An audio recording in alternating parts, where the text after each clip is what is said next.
आज हम लोग तुलसीदास द्वारा रचित शीर्षक वन पथ को पढ़ेंगे। वन पथ पर पुरते निकसी रघुवीर वधो,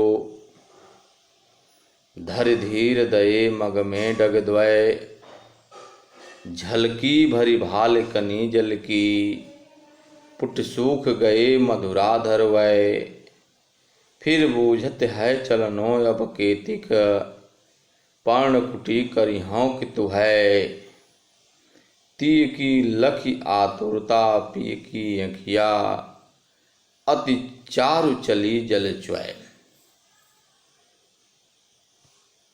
पुर का अर्थ अयोध्यापुर से, ते का अर्थ से पुरते अयोध्यापुर से, रघुवीर वधो सीता जी, धैर्य धीर धैर्य धारण करके, मग रास्ता मार्ग, भाल मस्तक, कनी काण बूंद,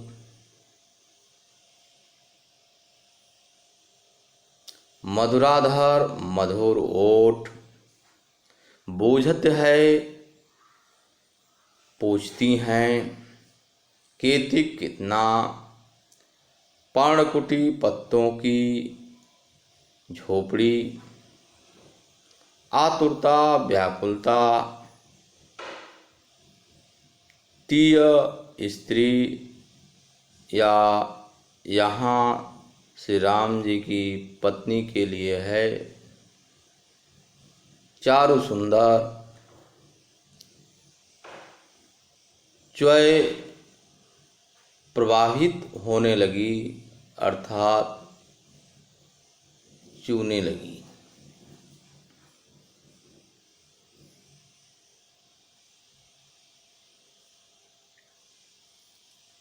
इस पद्यांश का संदर्भ प्रस्तुत पद्यांश हमारी पाठ्य पुस्तक हिंदी काव्य खंड में संकलित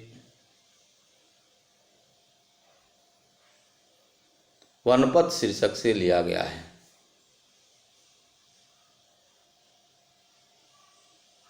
प्रसंग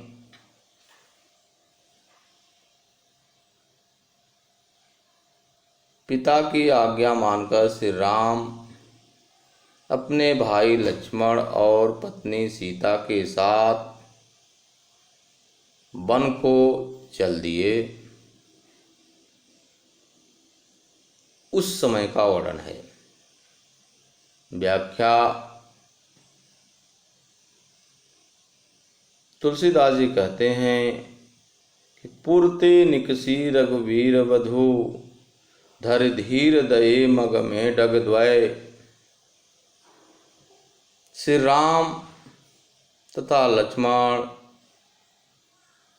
के साथ सीता जी वन को चलीं।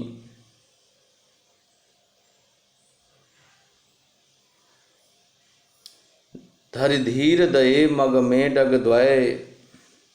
सीता जी अयोध्यापुर से निकलकर धैर्य धारण कर मग में दो ही डग चली अर्थात दो ही कदम चली।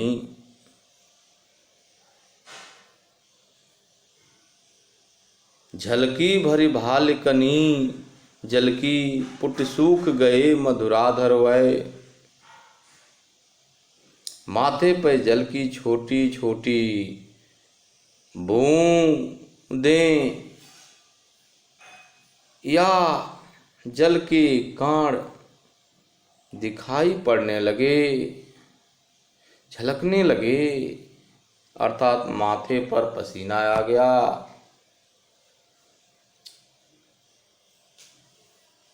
और पुट सूख गए मधुराधर वै। मधुर ओठ के पुट सूख गए।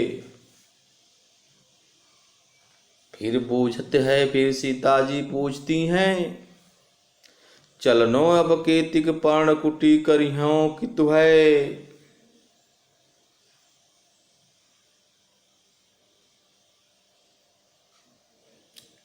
फिर सीता जी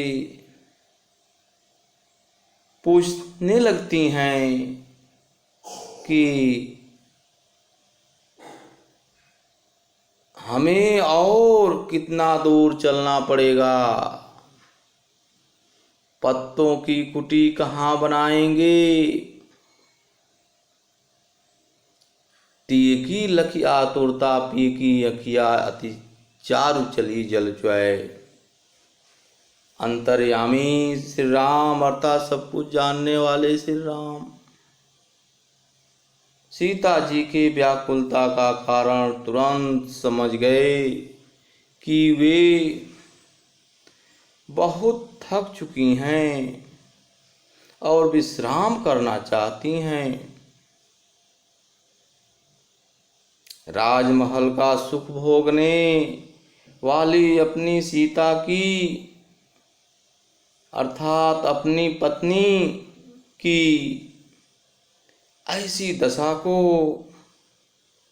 देखकर श्री राम के सुंदर नेत्रों से आंसू टपकने लगे।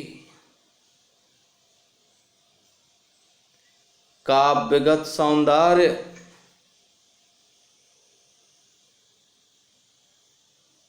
इस पद्यांश में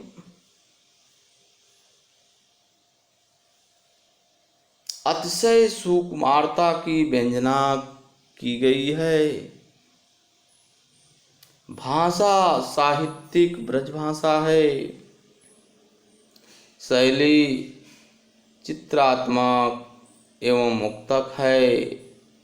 गुण प्रसाद और माधुर्य है। रस श्रृंगार अलंकार अनुप्रास और इस पद्यांश में छंद सवैया है।